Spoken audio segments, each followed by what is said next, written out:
So many moms feel stuck and isolated, like they've got to keep it all together and can't say how hard it really is. On Let's Get Real, we talk about the real stuff, motherhood, mental health, and everything in between, so you don't feel like you have to carry it alone anymore. Because in order to heal, we have to get real. If you're feeling overwhelmed, grab the Overwhelmed Mom's Guide. It's totally free and made to help you feel like yourself again. The link is in the show notes. Let's jump in. For too long, Pamela carried stories that no child should have to carry. Today, she's not just breaking the silence, she's showing us what it means to turn pain into purpose. Pamela Michaux is the author of Mundele Diaries, a raw memoir about surviving childhood trauma, racial identity struggles, and years of silence. After enduring unthinkable pain, she is now reclaiming her voice to help other women heal from shame, silence, and generational wounds. Pamela, thank you so much for being here today. I have really been looking forward to this conversation. Thank you for having me, first of all. Yeah. I'm in Malta now, so in Europe, under Italy. Okay. I actually need to look at a map of where Malta is because I am actually Italian. That is like my lineage. I go back many generations. I've been to Italy a couple times, but not really outside of that. So that is awesome. I eventually will need to make a trip over there to Malta. Definitely. So yes. Well, I'm so glad to have this conversation. I would love it if we could start by letting our listeners learn a little bit more about your backstory. Can you paint a picture of those early years and what it was like growing up caught between silence and survival? Yes, of course. So I was born in Congo. My mother is Congolese and my father white, so black mother, white father. So already from the very young age, you could feel the difference, even though in my family situation, from my mother's side, because I was the white child over there. Then when I came to Europe, Belgium, there I was the black child. And I moved from Congo at the age of 7 because it was starting to have tensions with Tutsi. You had the genocide that started in Rwanda. Mm-hmm. So my mother was very afraid for our safety, and being the oldest of her 3 children that she had with my father, I was first sent away, promised for a better life. And when I arrived there, basically it was everything except a better life. I became my own caretaker, while in Africa, most family, you live with your grandparents. My grandmother used to live with us. Some aunts used to live with us. They used to work with my mother. So it was a family business. So when I arrived in Belgium, I spent there almost a year and a half by myself before my siblings came over. I understood very quickly that silence was safer than talking because you have to keep family secrets. You have to obey. The education is totally different than when you see now, where kids have access, even the school, they give you awareness of what is abuse or what is that is emotional, physical, sexual abuse. There is more an awareness than before. So slowly, when my brother and sister arrived, I thought my mother will be there, but there was a disappointment. She wasn't there. She was already having a separation with my father, but as a child at the time, I didn't get that. So I had to take care of my sister and my brother at the age of 8.5. I mean, as kids, you still say the half. The older you grow, you tend to forget the 6 months extra that you had. But at 8.5, I became the caretaker of my sister, meaning I used to dress her up, cook the food, clean the house, doing the laundry, Saturdays, Sundays, waking up at 4 a.m. to go to the market, unload the stuff, unpack. And my aunt, yes, so basically I was her servant, like full servant. So that was the first realization that I said something is wrong. They had different food as us. So what they could eat, we couldn't eat. So I had to steal money to feed my brother and my sister, because on the market when you used to sell, and I was a very good salesperson, depending on how much I sold, we could eat or not. So it was like, it's a survival mode. And human being, when we are under pressure or under survival, you don't even think, you just survive. You know, when you're have to face difficulties, especially when we often do things for others than for ourselves because we want to protect them, not feeling the pain that we've been through. So I always try to cover or stand in front of my sister when my aunt used to be physically abusive towards her.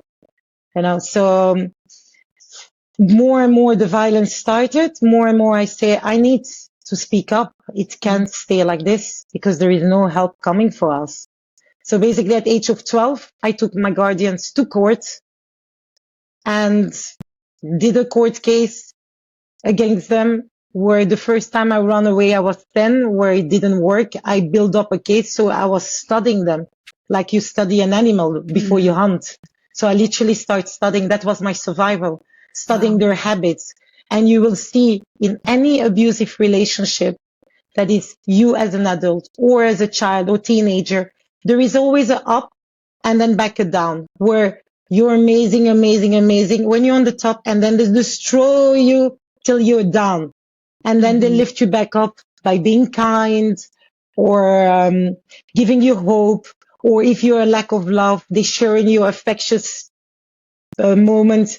So you get a bit blurred of what actually happens. And your mind actually starts questioning, am I dreaming this or is this reality? Because in front of people, most of those kind of persons, they're very charming, they're very outgoing, generous people that you actually feel like you're going crazy at the point. Yeah, I could see that. Yeah. It would be so challenging it would be such a confusing state to be in, because you're seeing this performance externally, like all these things that they are doing basically for other people so that they can look a certain way. But then you're seeing and you know firsthand what's happening behind closed doors, and how confusing that would be as a child. And I just can't believe how quickly you had to step up as in like a parent's role with taking care of kids when you were a kid yourself. And just thinking of like what you said, like silence was safer at that point. And you also were like, I have to figure out a way for us to survive, to live. So I can't speak up and say, I need more money or we need food, because that could endure abuse. So I'm going to find a way to get us what we need. And it's just shocking to hear, like, oh man, just that's what you endured so young, and having to take on that immense amount of responsibility early on. And just like, I don't know, I also think of how remarkable it is that you got to a place within a few years of being like, okay, I finally have hit a breaking point of something happening, to have to advocate, to have to speak. Like, I have to speak up, because there's so many people that wouldn't. That would, like, they would just be completely stripped and shut down, you know, because I feel like it can go either way, and very rarely does it go the way that you went. Most of the time, it is such a stripping away and shutting down who we are as humans that the silence, like, people just stay silent, unfortunately, for the rest of their life from experiences like that. So it's remarkable to me that you're doing what you're doing now, but early on at 12, you spoke up to take them to court. You were building a case, like, just incredible. I'm wondering, when you've talked about like silence as part of your survival, but also how it was your prison, what did silence cost you emotionally? It cost me. And often we keep our silence, that it's with your partner or your family member, even some kids. It can be not always the parents that are very abusive towards their parents, or in a relationship. The thing is, when you keep things inside, you're actually giving away your power. That's what I realized. Because when you silence yourself, it's like you putting tape on above. You dismissing your need and your way to express yourself, meaning you are not true to yourself. When someone hurts you, if you don't have the capacity to say it, get help. Because for years, I've been silent, protecting people that they've made me believe that I was protecting me. and that I should have been ashamed of my past. Well, actually, I was protecting them by keeping the silence. And that's very abusive in any kind of way. I use the word a lot of abuse because what is abuse? Is someone else taking advantage of you. That is on a physical, emotional level, mental level. It's someone who taking advantage, an abusive advantage. Yeah. Something that you will not do to the person because you know how much it hurts. And the basic human being and kindness, you know, it's like you see someone hungry. If you refuse to give a piece of food, if you have food in your hand, you're not better than the person who removed the food from the person. I mean, Jenna, I don't know if you understand a bit the way I reason, because French is my first language, then I speak Dutch. So if there are words that I'm not expressing exactly in English, feel free to ask me. But for me, that was like enough. A year ago, I said, this is it. 2 years I started writing my book. I was silenced again, betrayed by a very close friend, 18 years of friendship, who went behind my back, modified the book in the Word documents, smiling in my face. And this time I told her, no, it's wrong. And she said, but I did it to help you. And I said, but if it was help, why didn't you ask me? And then she said, but I didn't do as bad as people of your family. So people try to lessen the pain that you feel, but only you can feel the pain. And that's what only you can take back your power, meaning you have a voice to speak. If you don't have a voice, write it down, but don't stay silent, because otherwise you're giving the people who hurt you and people who take advantage of you the privilege to continue. It's exactly what a doormat is used. Jenna, why do we put a doormat in front of our door? Yeah, it's like it's to remove the dirt. Yeah, exactly. Yeah. So what you basically saying? Come and remove all your dirt from your feet on me, because I accept and this is my role. Yes. Well, I said stop. And anyone who's listening to your podcast, I can't repeat enough. The more you put boundaries, the less you will have people around you. Because boundaries means you respecting your needs, you respecting yourself, your feelings. And obviously people will say, oh, you change. Oh, you different. Oh, what is happening to her? Why she's acting like this? Some people like to keep you in that little small box that you're the small little damaged thing. Well, sorry, no. Another question that you have to ask yourself, when you walk out and the sun is brighting, very bright, what do? Squint and put on some sunglasses. That's You put sunglasses. Yeah. So that's what I tell people. If I bother you, turn the other side, put your specs on. But you are coming towards me. I'm here to shine. If it bothers you, that's your problem. We are not supposed to be liked by everyone. We are not supposed to be loved by anyone. But you know what we have to do? It's accept who we are and own our path, so no one keep us as a prisoner back on how things were happening before, how you had to endure in certain pain. No, accept them. Visit your monsters, visit your demons, the dark side. Everyone has a dark side. Make peace with it.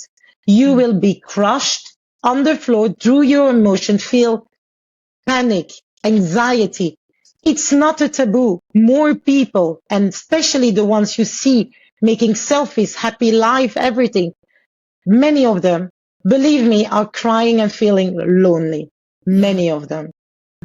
At a point or another.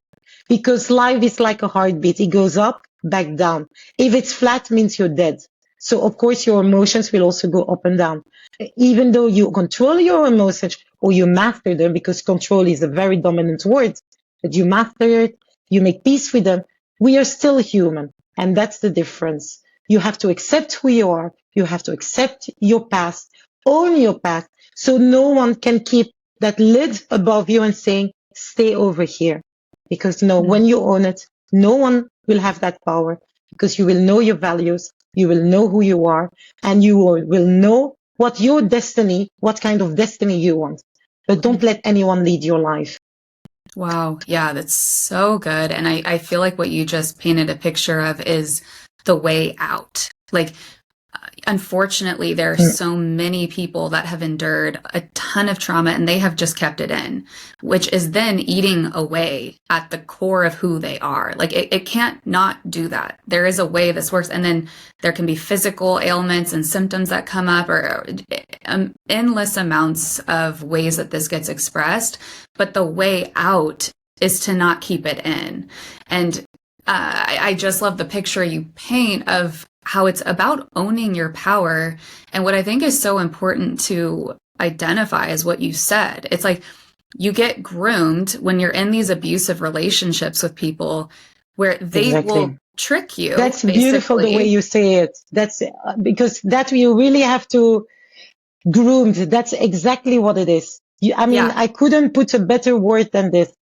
You're the first person who actually put it like this for me. You've been groomed to Yes. become something that is useful for them or good Exactly. for them. Yes, that's beautifully said. Sorry Well, to. no, I appreciate that because it's helpful to, you are speaking so much and giving so much clarity and insight for me. And I feel like it's just continuing to connect dots and bring further clarity. But yeah, it's so sad because it is a grooming process, and then it's taking advantage of innocent kids. So they don't know. And it's just so Kids and awful. adults. Kids and adults. I have a beauty salon in 𝗓𝓵, I mean, in Malta here. And being in the beauty industry, you are like a therapist sometimes, like when you go Yes. to the hairdresser, nail technician. And I learned a lot from many different women. And that's why I wrote my book. I said so many women think, because it's for women, that's why I speak about women, because I can speak Right. about that. But even my body. So many of us, we think that we are alone going through these things. Because not people in your family, that it's your mother, your grandmother, they don't talk about it. There is like this shame, like this cloud of shame, or like, oh, but it will harm the family. It will harm this. How will people think about me? Actually, it's not. It's not. And that's what you said. You've been groomed into believe something or to do certain things because it becomes your norm. And you have to just accept it and smile and be pretty and do the things you have to do, because otherwise, what's happened to her? She changed. She's not the same person. She's having a nervous breakdown. Yes. So, and I have this beautiful expression. I call it, let's start from the base. You have vitamins. You know what are vitamins? Yes. You have the vitamin D for the sun. You get it through the sun. The vitamin C, you get it in oranges. There is one vitamin I've been using a lot. I didn't understand. I mean, I used to use it without knowing that I was using it.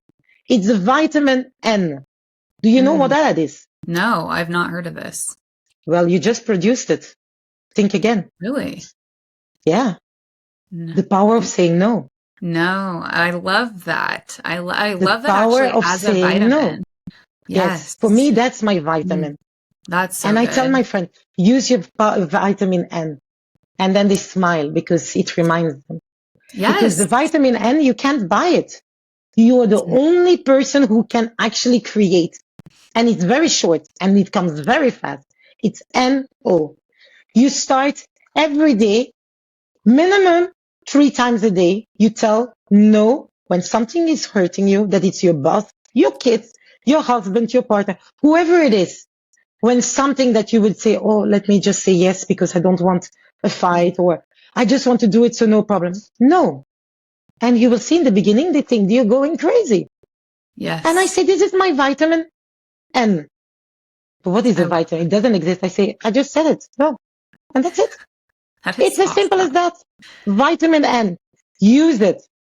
Because the more no's you say to others, and it doesn't mean you become selfish and you only, no, it's just, if something doesn't feel right and you have to give more than it's receiving, it's not like you start calculating what is more receiving or not, but you know what doesn't feel right for you. There is like this little voice, this instinct, they call it, inside you that tells you, I don't feel comfortable with this.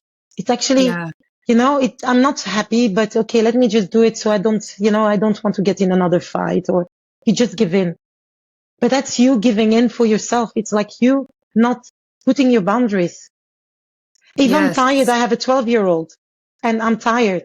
He say, oh, mommy, you didn't do this. I say, baby, mommy's tired. Yeah, but I went to school. I say, okay, you went to school. I went to work. Then I came home. I did the shopping. I cooked. Then I made sure you had all your stuff ready for tomorrow. So excuse me, if mommy's tired now, I already prepared the food. So the one thing I ask for you, it's to set the table. But if you don't ask, you just serve. When he will grow older and his wife will tell him, baby, I'm tired. You know what he will say? But my mom did it. Yeah, so true. That is one of the simple examples. Clothes on the floor. If you pick it up behind, if you don't have kids, but there you have kids, your kids see the husband putting the clothes or the wife putting the clothes on the floor. They think it's normal. Yeah. When they will be with their partner, what, there is no cleaning lady? Well, no, you have to do it, honey. So it's what you normalize that became the norm. So if you put your boundaries and use your vitamin N, the more no's, the more yeses you give to yourself, the more you will have time for you, and you will be such a nicer person, because you will feel fulfilled, and the people around you who really care for you will understand, and they will blend in. It's like a perfect mix of cake, you know. You don't put too much flour or this or that. You balance. Life is about balance. I love that. It's so good, because I think of vitamin N, it's the vitamin for your soul. And it's a way of nourishing and protecting you as a person. The other thought that came up as you're sharing that with your son, this was probably a few weeks ago. So I went into my son's room, he's 5, and I'd asked him already to put his clothes in the hamper, and he didn't do it. So I start doing it, and literally the thought goes in my mind, okay, what am I doing in setting him up for his future wife? Because me doing this is setting the precedent of him expecting that from women in general, instead of learning to take responsibility. And I don't have to do that. And the whole, the no thing, I love what you said about how it's that inner voice, because it's quieter than the demands we get outside, right? Like the demands are so much louder. And that's where I feel like there's this pressure, because this has been very challenging for me. It's been a big area of growth of learning to set boundaries, say no, and see them as a way of protecting myself so I can show up as a better version. But I wrestle with trying to get quiet enough to listen to that inner voice in me, instead of the voices outside of me who are basically just wanting to take and take and take until I'm completely depleted, whether they intend to or not, right? So I feel like that's so good what you brought up. I am curious, as you were growing up, just kind of on this theme of silence and voiceless and all of that, what impact did growing up voiceless have on how you saw yourself as a child and then later as a woman? First of all, after 7 years, the years with my mom before, and that's why it's very important to have that base. It's like when you build a house, you have a shell form. You don't start putting windows before you have the structure. For me, I was very lucky to have my mom from 0 to 7. Even though she was working a lot, my grandmother was still there. And I learned to go inside myself. Even now, when it becomes overwhelming, I just hug myself. And it's something I learned from a very young age, because I didn't receive any hugs after. My sister was younger, 5 years younger, my brother 14 months. So my sister was my uncle's favorite, and my brother, my aunt. And I was the oldest. They used to go to cinema, and I had to go clean. So I never took it against them, because I could feel that it wasn't right, but it wasn't them. So I forgot myself as a child. And actually, as an adult, sometimes I act like a child, because I was missing that part. I need to be that fun, because I like to run. I mean, I'm the crazy mother who's running with the kids in football shoes, hitting behind the ball, so it's living my childhood through my son's childhood as well. And that's why I think it's very important I teach him how to communicate, because that's the difference. when you communicate, you express. And, you know, with teenager, soon he will be teenager, when there are issues, I had stepdaughters.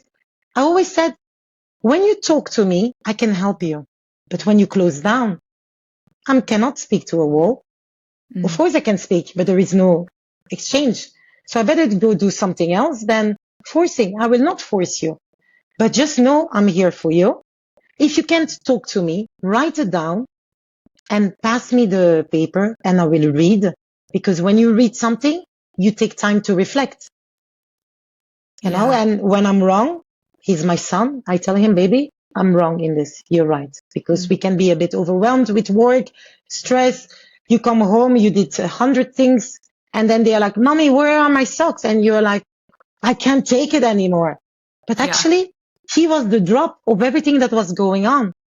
But I put myself in his place because it's like a 6 and a 9. I draw a 6 in front of me. You see a 9, Jenna. And we change perspective. We change the place, the perspective of the 9 and the 6 changed because our spots where we were sitting changed. Yet the number is the same. So the way I see things, it's different than my son or you will see it. Yet we're seeing the same problem or the same solution. Yeah. So that's the tricky part. And learning how to speak up, it's actually also being able to put yourself in someone else's shoes and saying, if this happened to me, how would I react? How would I want the other person to be to me? We do not always have to agree. But what is very important is that we are able to communicate about it and having an exchange so we find a voice, a way how to solve it if there is an issue. Yes, gosh, that's so good. I feel like that's so practical too of how to teach our kids this, because what I'm thinking of as you're sharing this is how us, like first, you know, as the parents, learning how to express and share these things ourselves, especially when you've gone through some, you know, painful, hard, traumatic situations, we have to learn how to speak up and how to express that. And part of that is also reclaiming our own sense of value and worth. So then when we are teaching our kids, it's also teaching them like they are worth and worthy of speaking up and sharing. Like it's continuing to reinforce that. Like what you have to say matters, what happened to you matters, like, and it's worth sharing and learning how to communicate that. And I love how you paired it with the perspective shift because of how important it's important to learn both. And there can be the pendulum swing, right? Where it's like, I've been silenced for so long, like, hear me roar, I'm going to get it all out. And that's kind of going to the other extreme. But like, that's the tendency of the process of what happens in learning how to express it in healthy ways and see from other people's perspective and what they've been through. So I feel like that is so practical and what that can look like for ourselves in teaching our kids. Yes, and especially you do not compare your pain with your child's pain or someone else's pain.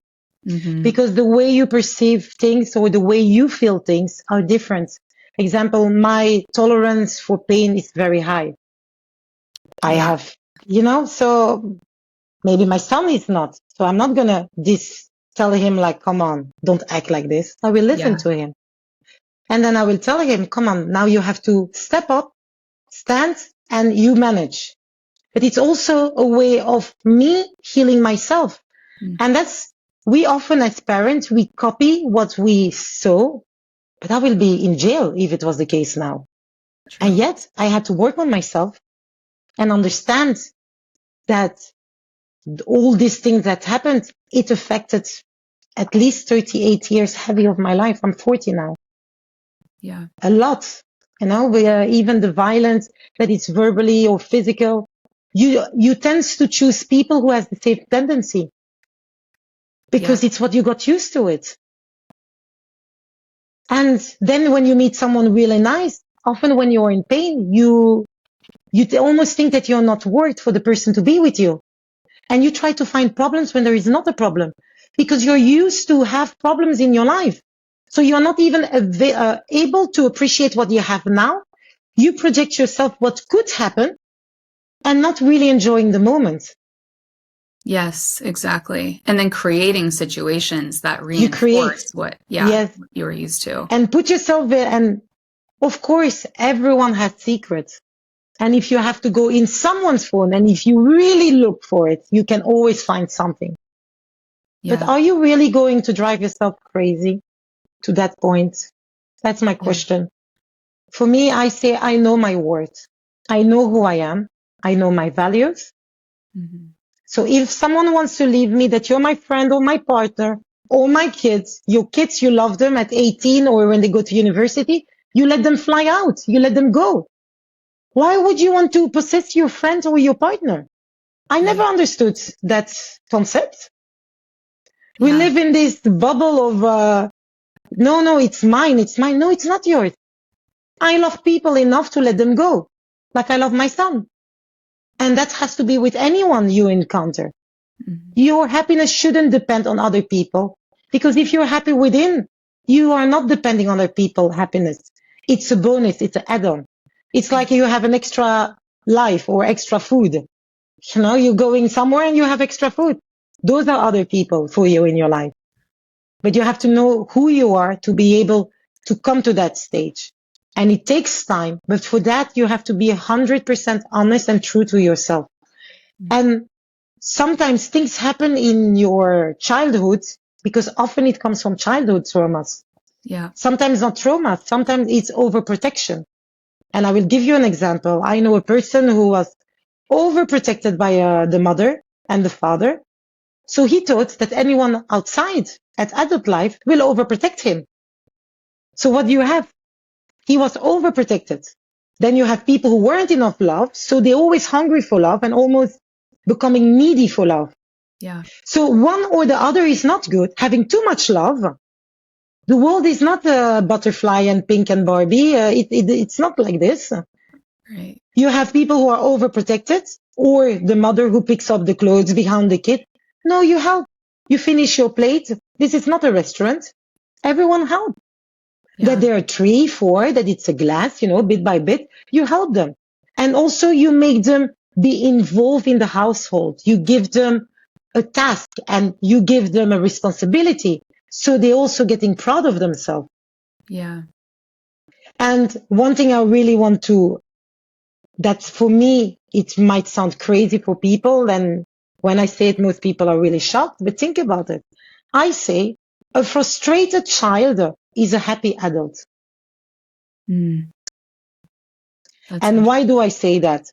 It's because when you got a lot of no's, first of all, you're going to learn also what is the meaning of no. That's the first thing. Because they are putting the boundaries big time. So you have to see it the way you can take the benefit out of it and learn from it. Even the thing that breaks you are most of the time the ones that build you the most, because you have to go from the ground and push yourself back up. Yeah. So back to the frustrated child. A child who receives everything they want. Growing up, at his work or in school, why the teacher is so mean?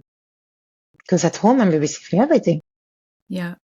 And he thinks that the world is a dark place because at home I'm in my bubble. And then when something happened to their parents, I lost my mom. I was 15, just turned 16. I didn't live with her from age of 7. So when something like this happened and we are not safe of anything, a war can happen. Unfortunately, some parents can pass away. If you do not prepare them, you're going to ruin them. Yeah. Yeah. So we're putting them in an overprotective bubble, but reality, no one else, you can protect them. I don't say you don't protect them. Of course I protect my son, but I also show him the reality. When he doesn't want to eat food, I say, baby, you know how lucky you are.